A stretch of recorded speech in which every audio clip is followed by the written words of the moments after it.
I'm Joseph. And I'm Nick. This is Fish Jelly. It sure in the hell is, isn't it?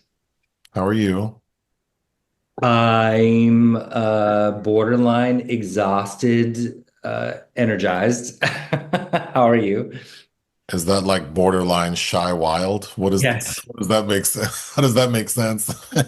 It is the Latoya Jackson, rising Latoya Jackson is what's happening.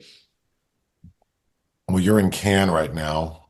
I am, and I feel like I've been here three times the amount of time I've been here, and there's a week more to go. So I guess we can end the podcast with talking about how Cannes going.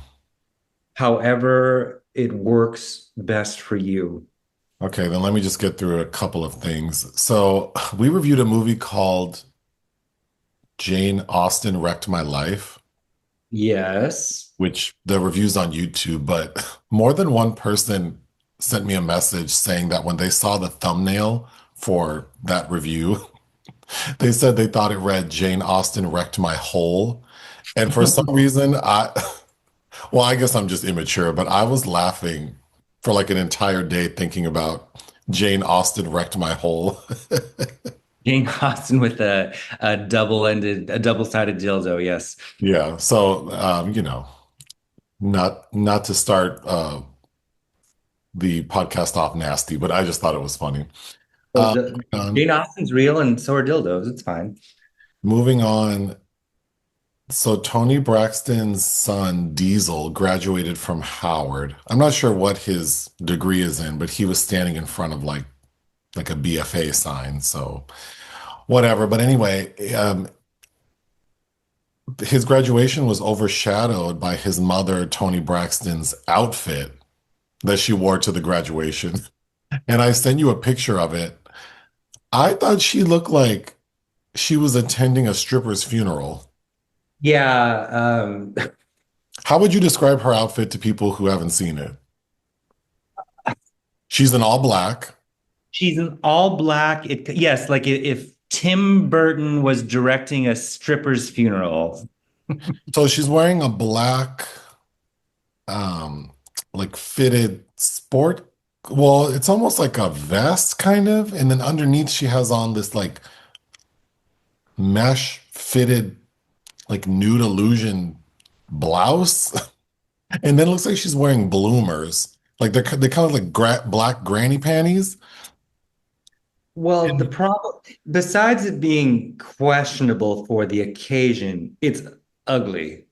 Well, okay, so it's ugly, but then it's like she's wearing this really sort of like inter the top part of her body is interesting. Then she has on like these black bloomers, and then she has this like knee length lace like sheer skirt. So you can see all of her legs. Mhm. And then she has on a hat, like a black brimmed hat with a veil. So for many, many years, my mom used to dress like a grieving widow for Halloween. So when I saw Toni Braxton, like Is from that her La Llorona fantasy? yeah, yeah. So when I first saw the picture, I'm like, oh, my Toni Braxton looks like my mom on Halloween. But then when you get the full length picture, it's like, wait, why are her gams out like that? Why? She literally looks like she's wearing like granny panties. Well, it reads kind of mentally ill, but we've seen her several times in concert, and she likes to show them legs off. But if, say, a drag race queen wore this on an episode, they'd be lip syncing for their life. Like this is a horrendous outfit. Toni looks amazing. Her body's right. Everything's right. I don't know why she's wearing this. I mean, if she wanted to be sexy, I don't know why she didn't wear a fitted black pantsuit and then maybe with like a bustier underneath. So we see cleavage and she knows how to look sexy.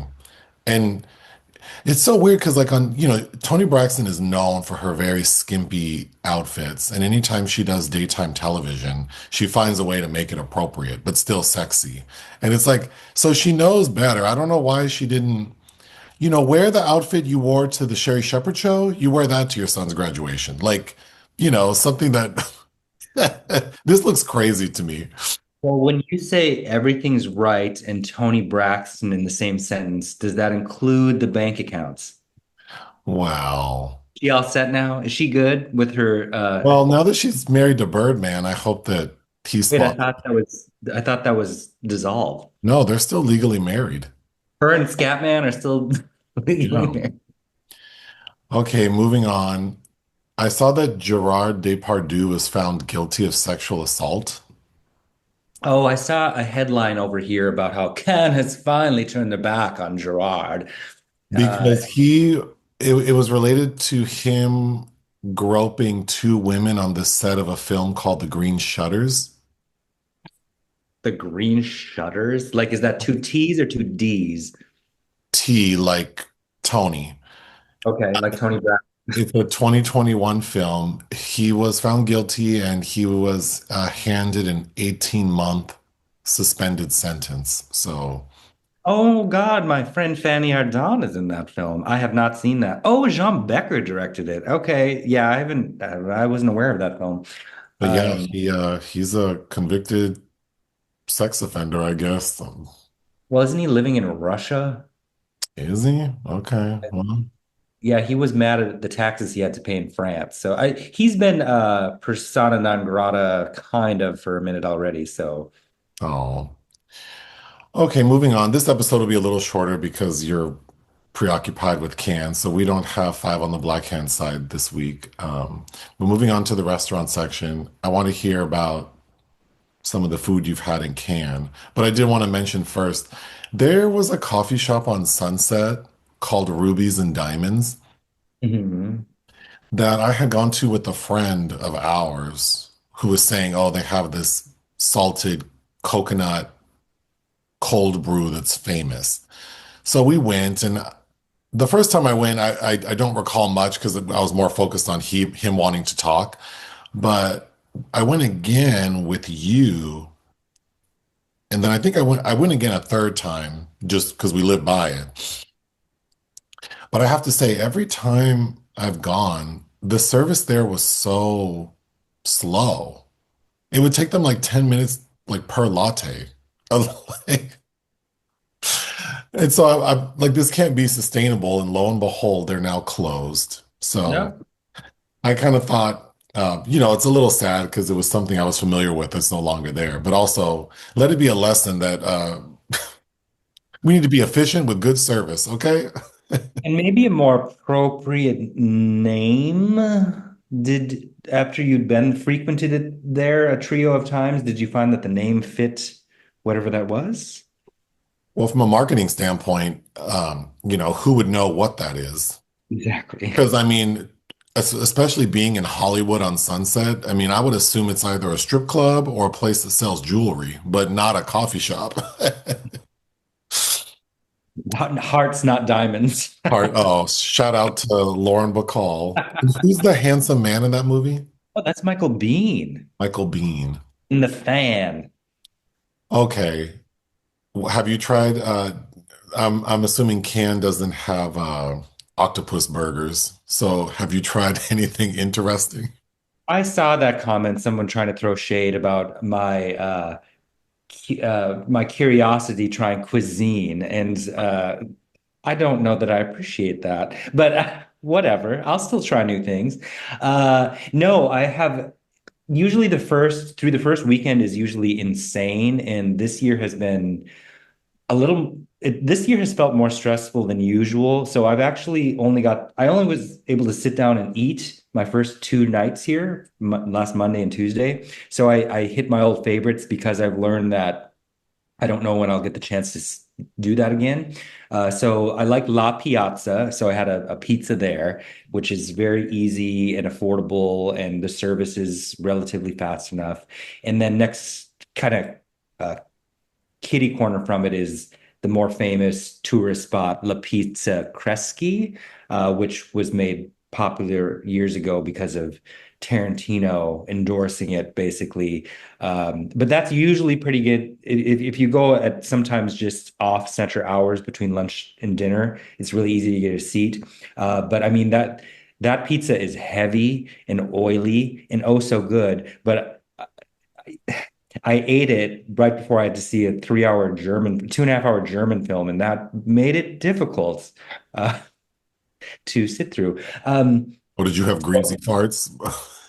No, it wasn't flatulent. I just the carbo loading when I sat down in the dark theater for this long German film about basically generational trauma amongst women. It was I felt like I wanted to be more alert than my gut was telling me. And then there's for fast food, because that's all I've had time for, which I hope that changes starting tomorrow. Um, I love this place called Citronelle, which is kind of right behind where all the action is. Not like on a street that's behind Rue d'Antibes, which is a main thoroughfare. And they have a sandwich I love that's relatively inexpensive called Le Real Club, which guess what that is. But I've been there so many times that over the years that the lady that runs it recognizes me and she's like, "Oh, hey, ça va?" Which feels nice.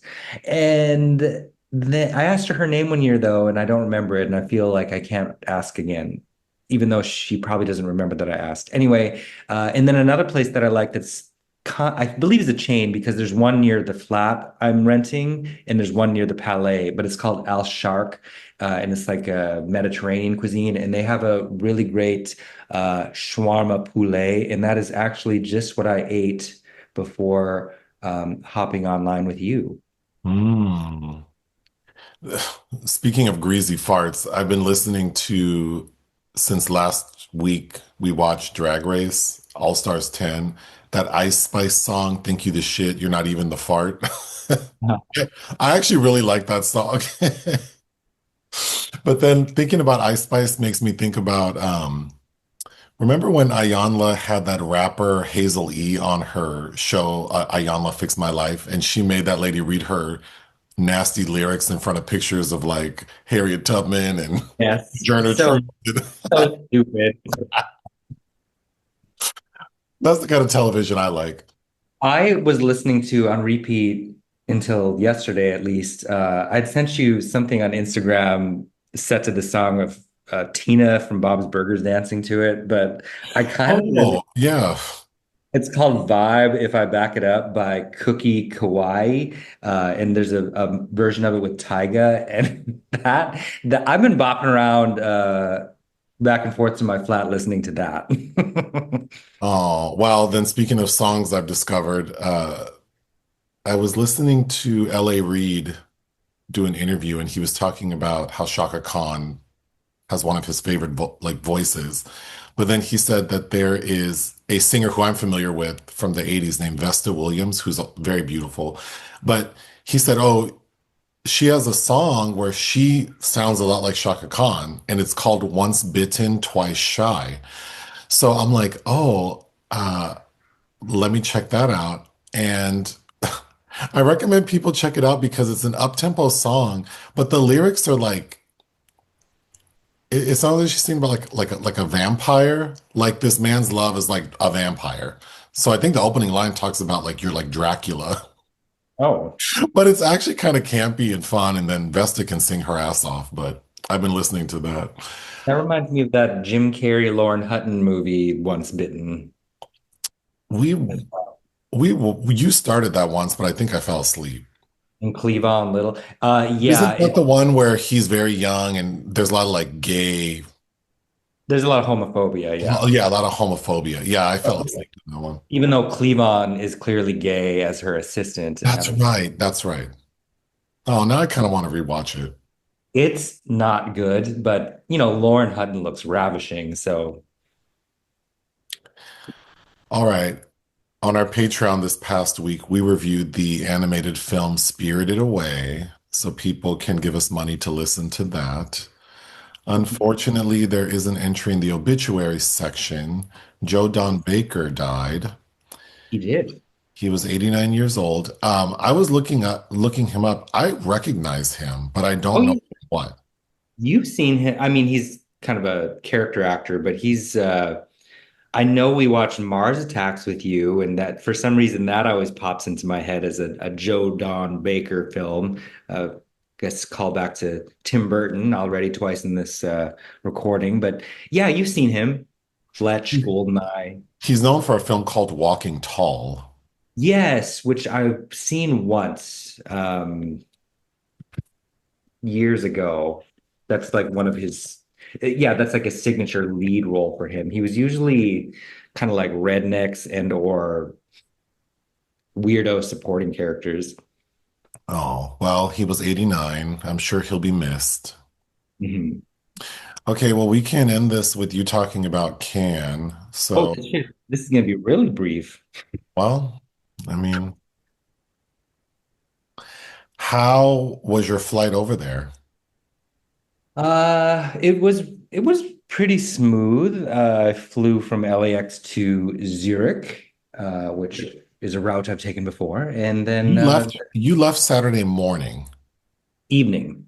Oh, I should mention, since we're on Saturday, the night before you left to Cannes, you participated in a panel discussion for the Queer Diaspora series at the Philosophical Research Society. You talked about the film.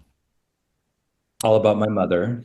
Yeah, so we have that recording Yes. that I'll post. I probably won't post it for another couple weeks when we're both in the same room because Okay. I think you need to record an intro. But yeah, so you had done that the night before. But anyway, so Yes. you left And the then I had to wake up in the morning, remember, and I recorded a podcast for Cinema Italiano on the Francesco Rosi film, The Mattei Affair, which I believe is going to post next week. So it was a flurry of things happening right before I had to leave. And so, yeah, I landed, I got into my new little flat. I wanted to see a place. you've never stayed in this one before? That's correct. I loved my place last year, which was probably another 8 minutes added to the walk. I'm technically closer, but I loved that place. It was a big space and felt very private. And this does too, but I think I just like that area better. But the lady said the building the pipes all had to be redone, so it was impossible, absolument pas. So here I am in this new place, which has served me relatively well. I mean, I just need a room of my own, you know. But I got here, and then of course, before I left, I got a ton of screening links. So I watched a flurry of those and had a ton of, and so wrote a bunch of those up for the official festival started on Tuesday afternoon. And then I've just been zipping along since then. So anything interesting going on? Um, Well, besides the Spike Lee film playing out of competition and the screening for press is in a very small theater, so there's a lot of irate people about that. Um, Did you get a ticket?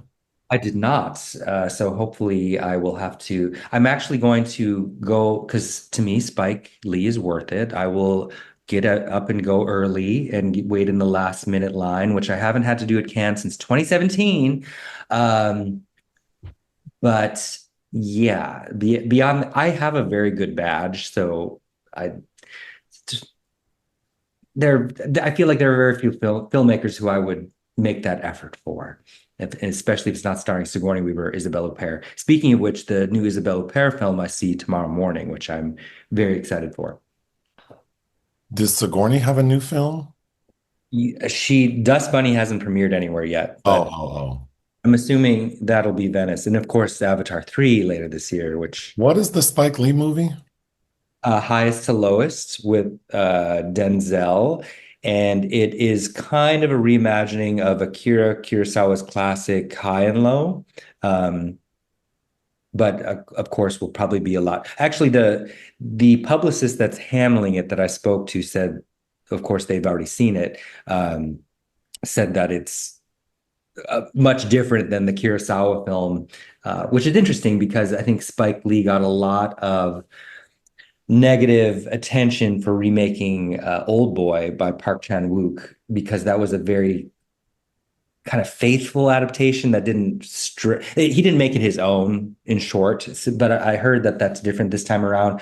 But since it's out of competition, again, because I guess perhaps just I'm generalizing across French culture, all of the other programs and sidebars have their own little rules and how they unspool and how different screenings work. And since it's out of competition, it doesn't have the same repeat schedule as the competition films do. So if you it can make it difficult. And since it's a high profile item that everybody wants to see, and they put the goddamn press screening in a tiny theater, uh, you know, it is what it is.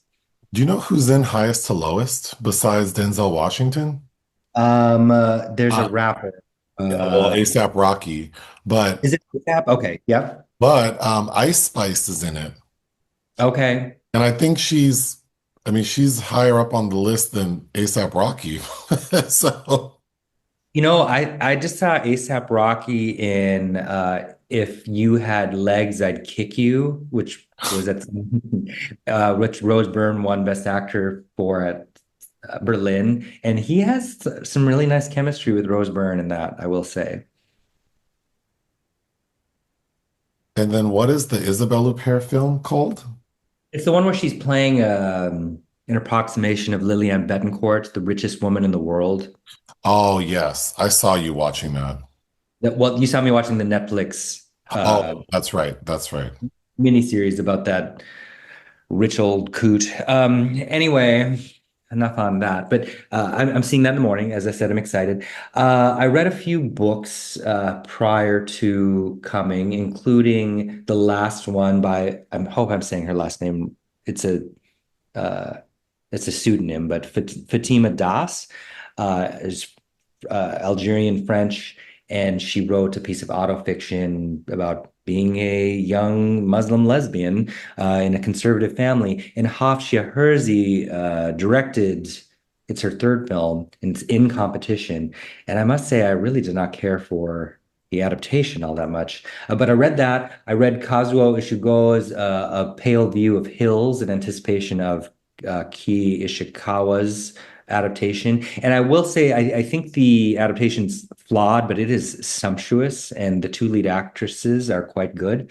And then also read Box Hill, which was made into a film called Pilion, and I just saw Pilion today, and I can't wait to watch that with you. And I think we'll have a very fruitful discussion about that because um, it's about a sub-dom gay relationship, and Alexander Skarsgård is the dom, and Harry Melling is the sub, and it's all from the sub's point of view, and it's very um I don't want to say I didn't think it would as a gay person, it doesn't feel boundary pushing per se, but I don't think we really get to see those kind of dynamics on screen. But I read the novella essentially that it's based on from 2020, which is set in the 70s. This adaptation is set now, today, contemporary, and has made a lot of significant changes. But I feel like I can't wait to talk about that one with you.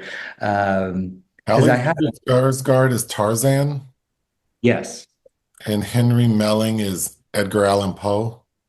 from the Pale Blue Eye. I think he's better known from being in Harry Potter, but yeah. Oh, he has a big ass head. Well, his character is supposed to be the less attractive one, which they call out several times in the film. But there were so many gays in the audience, my God. And Pedro Pascal was there. Pedro looks good. He does look good. And I just saw him in a film here that I unfortunately didn't care for, which was Eddington, the new Ari Aster film. I didn't like it. Oh, there were some comments because people saw your score on Letterboxd and they were concerned that you, Well, it should be. It's not very good. oh, well, because you've liked his other films. I have. I mean, and I feel like you and I were in the minority really for our reverence for Beau is Afraid. And this is Do you think reuniting. I would like Eddington? I think you will have some of the same issues that I did. It's 2.5 hours. Oh, It's satirizing the obvious. I do have a review out there for it, and I just because it's set in the early days of the pandemic in a small New Mexican town where a sheriff is facing off with a mayor waiting to be reelected, and the town is being affected by the civil unrest that's infected the country because of George Floyd's murder, and everything that it's doing is just so obvious, and then it feels like it's biting off more than it can chew, and nothing feels subversive or ultimately very interesting. Like the perfect way to describe Eddington is just flat. It was just flat. I don't know. I don't even know who he's trying to offend. To me, it's kind of like that film Don't Look Up, where I agree with these sentiments and these critiques of American culture, but it's just so basic. I don't know. Like let's skewer oh. these anyway. Speaking of, well, this feels like related because for some reason our review of A Lot of Nothing has gotten a bunch of views in the past couple days, and I don't remember what that movie's about or what I said, but people seem agitated, so I don't know. What are they agitated? I'm looking at it now, and I isn't it about like the racist white neighbor and the black couple next door take him hostage? Yeah, it's kind of a by Mo McRae that kind of had the Death in the Maiden type vibe almost I to it. honestly, I don't remember. I mean, people just like people were there are comments on every direction, so I think the subject matter is divisive. But Of course. you talking about Eddington sparked my thought that A Lot of Nothing. It must have recently gone on streaming somewhere because all of a sudden views went up. But yeah, I mean, I don't remember what I said. I don't remember the movie, so I'm not. I don't know anything about it. Oh, I remember us liking it a lot. Oh, we Cleopatra, did? Okay. yeah. I just think Cleopatra. it's funny when people comment on old videos and it's like, well, I mean, I said what I said. I don't even remember the movie, so I don't have anything to say now about it. Well, you didn't rewatch the video to see what you said? If I rewatched every old video that someone comments on that I don't remember, like that would fall outside of the laws of space and time. Like there's just no way that there are thousands of videos. I can't. There are, but if you were noticed enough comments to spark your interest in wondering about the comments, No, you it's would just a talking point. you would fall in the rules of space and time and actually be able to rewatch the things that you said and thought. But Well, I think, anyway, well, I don't care. I'm just bringing it up. that's it. There you have it, people. He doesn't care. I don't care. Anyway, did a tree fall on, like if a tree Yeah, falls and no one's there to see it, did it make a sound or what's the saying? if it, yeah. Uh, Here, tell your little when it story and I'm going to look up the saying. It's when it, okay. Well, no, a friend was showing me a picture that he took on the Boulevard Le Creuset of this tr big ass tree that looks like it snapped right off the base and was laying across the street. And they took a picture thinking it was funny and posted like, oh, a Cannes crime scene, not realizing that it was an actual news story that happened when the tree fell because Oh, it hit a Japanese producer in the head who was very badly injured. I saw that picture actually and didn't know what it was about. So that's what it was. Yes, but my first question was like, how fast did this tree fall? But the shit gets crowded over here and there's too many people. So maybe he just picked the wrong direction to move as it was falling. But poor thing. He's alive, I believe. But yeah, that did happen today or yesterday. The Today's Sunday. noted philosophical question is, if a tree falls in a forest and no one is around to hear it, does it make a sound? Yes, it does. Well, animals hear it. There's a Sharon Stone movie that I've never seen that's probably really bad called When a Tree Falls, I believe. Anyway, um, Also kind of getting divisive responses here, but I really liked it because I love movies about women and madness. Is Die My Love, directed by Lynn Ramsey, starring Jennifer Lawrence, Robert Pattinson, Sissy Spacek, and Nick Nolte. And I read the book, and I actually think it's a very faithful but also original adaptation of the book. And I will say that Jennifer Lawrence, since we had just rewatched well, I had rewatched, you watched They Shoot Horses, Don't They? I watching Jennifer Lawrence in this film was like maybe Jane Fonda in that film is one of the only other examples of such a miserable, cynical, funny, but broken woman from start to finish that I've ever seen.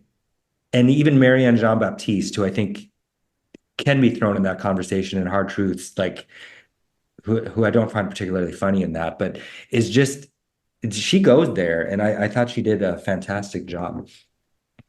Well, that's good to hear. I also like Sound of Falling, the German film with My Guts Full of Pizza, directed by Masha Shalinsky, which is set across four generations of German women living in the same house and kind of the terrible things that happen to all of them. And we have a review for Mission Impossible, The Final Dead Reckoning, that you and I reviewed. I saw that here. You saw it at home. Uh, my favorite, though, my two favorites in the competition so far are Surat by Oliver Lax, which was uh, some of the best music I've ever heard and sound design in a film, maybe ever. And shockingly unexpected, both because I'm familiar with his previous work and how the film lines itself up, and with lots of existential, subversive themes that I loved. And also another film that I just saw today, the new film from Kleber Mendonça Filho, The Secret Agent. Fantastic. And I was going and thinking, like, God damn it, I have to watch another 2 hour, 40-minute movie. And I was engaged every single minute of that film. Loved it. The new Christian Petzold, I also liked Miroirs, number three. It's kind of a B-side for him, but I did like it. The new Sergei Loznitsa, same, a very straightforward film for a narrative feature from that filmmaker, but also with things, saying things I really liked, even though it's set in 1937 Russia. Uh, and also a fantastic debut, The Plague, is another film I can't wait for you to see and discuss it with you. I might be getting his name wrong. Debut Charles Pollinger. Joel Edgerton is the notable name in it, but it's really about these kids that are 12, 13, stuck at a summer camp, like a that's specific to water sports and kind of masculine posturing and bullying that goes on. And it's set in 2003. And that triggered so many memories for me. And there's also a fantastic use of the song by Moby. You remember Moby? Yeah, he's a vegan. Yes, and Eminem told him that no one listens to techno. But feeling, do you remember the song Feeling So Real? Is that the? I know he has a song that samples Patti LaBelle. Is that? It sounds like if you mixed cocaine and five other uppers. Oh, You, I don't. how did we dance to that at clubs back then? Because Well, I it can't play it. I can't play it right now because we're recording, so I don't know it. But it kind of I think I remember it even when it was popular when I was that age that it sounded insane, but it kind of that also brought back a flood of memories, and it's used twice in the film that I thought were really moving. Yeah, I felt a kinship with that film that I was not expecting, which I guess is part of the reason why we all plunge ourselves into this impossible kind of universe. But yes, other than that, I won't go into everything, I guess, but there are mostly a lot of so-so films in the competition so far. But again, it's so weird how these it always unspools because everybody thinks that for the first several days until it's like, but man, we have so many films left to watch. Sounds like sounds like hell. But anyway, That I'm sure you would have a great time. well, another example of how you just don't know me. No, I know. If you were only held to one film a day, I think you would like the experience. Well, No, it's just that I do four or five and then I feel crazy. no, that doesn't sound appealing to me either. But sending me to Mars sounds good. But yeah. Anyway, what were you gonna say? Not if it's with Elon. I don't want to go there if he's there. Have you seen any famous people? Besides Pedro today at the people jury members for on I've seen the famous like directors that are on the Camera d'Or and in certain regard jury like they're always at the WC because they have to watch. Camera d'Or is for first time filmmakers, so anybody that has a debut, there's a jury there for that. And Un Certain Regard has its own jury. So what's his name? Nahuel Perez Biscayar. I've seen him actually a couple times walking around and seated semi nearby in the WC theater. People are so weird. He's talking to somebody drinking like a something, and these girls are all snapping pictures right at his face. It's like, just can you let him watch this movie? Like, oh, people are so weird. Who's the president? Juliette Binoche. Oh, So Halle Berry is here. I again, what is I she there for? she's a jury member. Oh, she doesn't have a film. That's right. No, she's here to help decide the next Palme d'Or winner. Uh, and I caught a snippet because I had to be stuck in line somewhere of the press opening press conference, and somebody was grilling Halle Berry about Saudi Arabian cinema, and she was being all apologetic, like, "I'm sorry, I don't know and much about Saudi cinema." The questions that they get at. Um, I don't but like yeah, when people do that because people will also ask me about something, and it's like, do I well, it's like like I don't have a, know. I mean, it's okay to ask, but then when I say I don't know, it's like continuing to ask me is like, I don't know. I don't know a Like, lot of things. Okay. why are you trying to Want to put go down her? the list? Just let Hallie watch these movies, okay? But it's funny, she's on the jury with Hong Sang-soo, and somebody was joking like, "Oh, what if Hong Sang-soo offers to make a movie with everybody on the jury?" And the thought was stuck in my head about, can you imagine Halle Berry in a Hong Sang-soo film? Which Have I sounds, seen a Hong Sang-soo film? yes, you reviewed a film with me that you saw in Toronto this year or last year, By the Stream. Was that the title of it? Oh, You I quite really liked that movie. There you go. You're a Sang-Suian. You I don't think Halle Berry would do well in that kind of film. I think it would turn out like what's that movie everyone hated that I don't remember? Movie 43 or Well, she might like the freedom because he's basically shoots without scripts. So he's gotten Isabel and Jane Birkin before, so why not Halle Berry? And who knows? well, yeah. And then for some reason, Quentin Tarantino is here and popping up everywhere, which I find mildly annoying if I'm being honest. But like, sir, are you here financing a movie or bit like just go sit down somewhere? No one needs you here right now. But whatever. Yeah. So I guess more on that later. I didn't want to speak on every single thing I've seen because I'm sure when you and I are last home together, we will do a best and worst of. Can't wait. I know you can't. I know you love facilitating those. Oh, so you agree I'm helpful.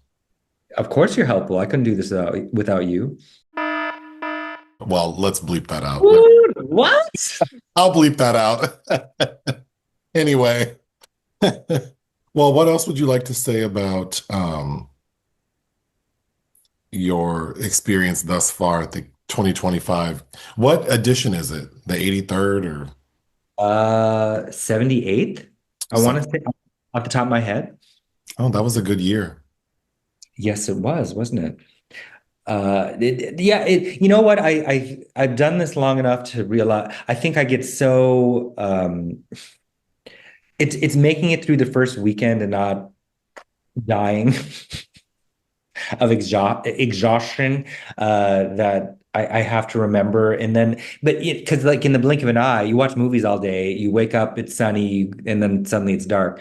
Uh, and then it's over. So I think I'm constantly having to remind myself, like, it's a privilege to be here and do and not be so anxious about, all of the things you have to do to get to where you need to be and then write about them is, yeah.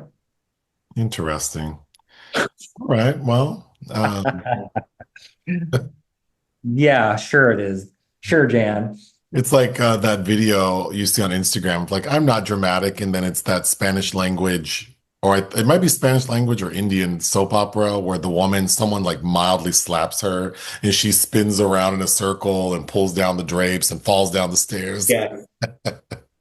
Anyway, well, I Every think, time somebody here asks how I am, I feel like that title of that Jill Clayburgh movie, I'm dancing as fast as I can. Like I'm oh defensive. God.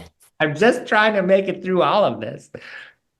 Meanwhile, people ask me how I'm doing. It's like, I'm here, aren't I? Like, I'm barely holding on, y'all.